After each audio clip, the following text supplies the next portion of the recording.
लड़ाई में बाइडेन पर जहां ट्रंप भारी पड़े तो वहीं दूसरी तरफ भारत ने आते आते चाइना पे 3 एक्शन ले लिए हैं। जियोपॉलिटिक्स में बहुत कुछ चल रहा है, हमेशा की तरह जानने को मिलेगा बहुत कुछ। आइए जानते हैं इन खबरों को विस्तार से। नवंबर महीने में होने वाला है अमेरिका का चुनाव और अमेरिका में प्रधानमंत्री और अमेरिका में राष्ट्रपति पद से पहले डिबेट होती है, बहस होती है। तो पहली बहस हुई। इस दौरान डोनाल्ड ट्रंप और राष्ट्रपति जो बाइडेन ने एक दूसरे पर जमकर निशाना साधा। अब मीडिया चैनल के पोल में दावा किया गया है कि बहस देखने वाले अधिकतर लोगों का मानना है कि इस बहस में पूर्व राष्ट्रपति डोनाल्ड ट्रंप राष्ट्रपति जो बाइडेन पर भारी पड़े हैं। गुरुवार को लगभग 90 मिनट तक चली बहस के दौरान राष्ट्रपति बाइडेन और ट्रंप ने अर्थव्यवस्था, आवर्जन, विदेश नीति, राष्ट्रीय सुरक्षा जैसे मुद्दों पर बहस की। दोनों नेताओं ने एक दूसरे को झूठा और अमेरिका के इतिहास का सबसे खराब राष्ट्रपति कहा। पोल में कहा गया कि बहस टीवी पर देखने वाले करीब 33% लोगों में से 67% ने माना पहली बहस में ट्रंप बाइडेन पर भारी पड़े हैं। आपको बता दूं, बहस से पहले हुए सर्वेक्षण में भी ट्रंप को ही बाइडेन से आगे बताया गया था।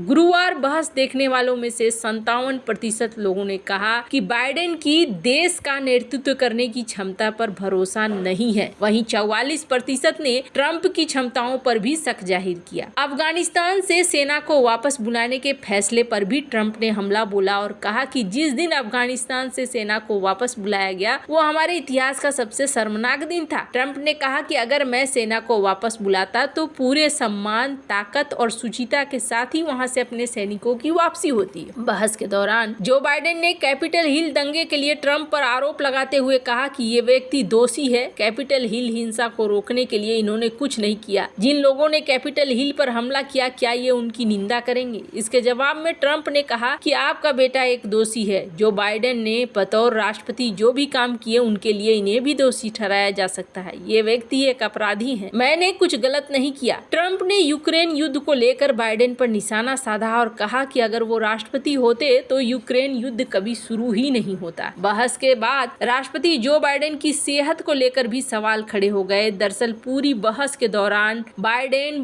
बोलने में लड़खड़ाते और संघर्ष करते नजर आए। वहीं ट्रंप पूरे जोश में दिखे। यही वजह है कि बहस के बाद बाइडेन की उम्र संबंधी चिंताओं को लेकर चर्चा फिर से गर्म हो गई है। बाइडेन बोलने के दौरान बार बार लड़खड़ा रहे थे, बार बार लाइनें दोहरा रहे थे। इस दौरान उन्होंने गलत बयानबाजी भी की और कई बार वो लंबे समय तक स्थिर रहे, जिससे उनकी बढ़ती उम्र को लेकर सवाल उठने लाजमी है। बाइडेन अभी 81 साल के हैं और कई लोगों का मानना है कि बाइडेन की सेहत को देखते हुए 4 साल का कार्यकाल पूरा करने के लिए वो फिट नहीं है। आपको बता दूं, यहाँ बहस इस लेवल तक आगे बढ़ गई कि इस बहस में ये भी कह दिया डोनाल्ड ट्रंप ने कि ये जो आदमी है ये आदमी एक मंचूरियन है। अब मंचूरियन का क्या मतलब है? तो यहाँ पर ये कहना चाह रहे थे कि इसको चाइना ने फंड किया है, ये चाइना का व्यक्ति है, ये चाइना के हिसाब से काम करता है। इस तरीके की चीजें पहले कभी देखने को नहीं मिली थी जो यहाँ पर देखने को मिल रही हैं। खैर, वहीं इन्होंने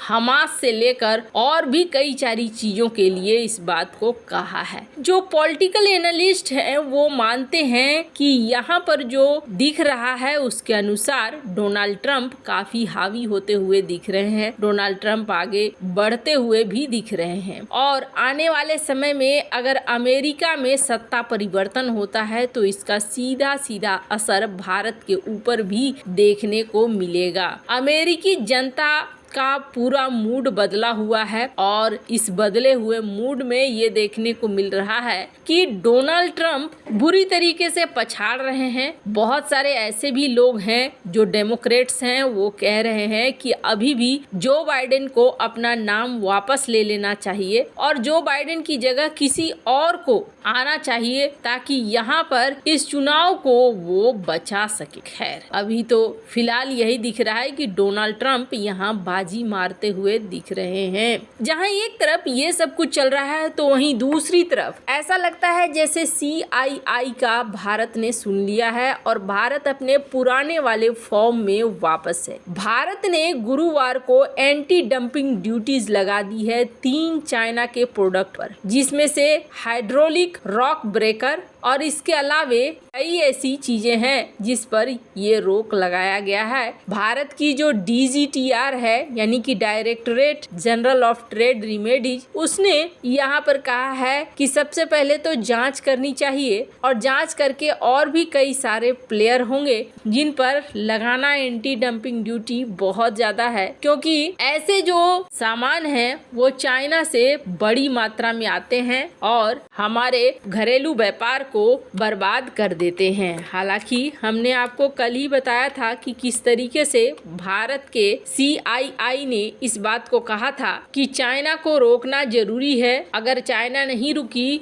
और चाइना के प्रोडक्ट नहीं रोका गया तो कल की डेट में हमारे लिए सबसे बड़ी समस्या हो जाएगी अपने प्रोडक्ट को और अपने घरेलू वातावरण को बचाए रखना। वैसे आपको बता दूं, चाइना के लिए ये देखने को मिल रहा है कि चाइना लगातार ये कोशिश कर रहा है कि उसका व्यापार बचा रहे, व्यापार पे उसको किसी तरह की कोई पाबंदी न आए। स्क्रीन पर डेक्कन हेराल्ड की इस खबर को देख रहे हैं। चाइना के शी जिनपिंग ने ब्रिज बनाने को कहा है, यानी कि रिश्तों को ठीक करने को कहा है ताकि उनके व्यापार में किसी तरह का कोई नुकसान न हो। व्यापार जैसा चल रहा है वैसा ही चले। पर अब दुनिया जाग चुकी है, सिर्फ भारत की ही बात नहीं है, यूरोपीय यूनियन भी जाग चुका है। जितने दिनों तक चाइना ने यहाँ से पैसे कमाए पर अब यूरोपीय यूनियन इन चीजों को समझ चुका है। यूरोपीय यूनियन ने भी बड़ी मात्रा में टैरिफ लगाना शुरू कर दिया है, क्योंकि बढ़ता हुआ चाइना इन्हें भी बहुत ज्यादा टेंशन दे रहा है। यही वजह है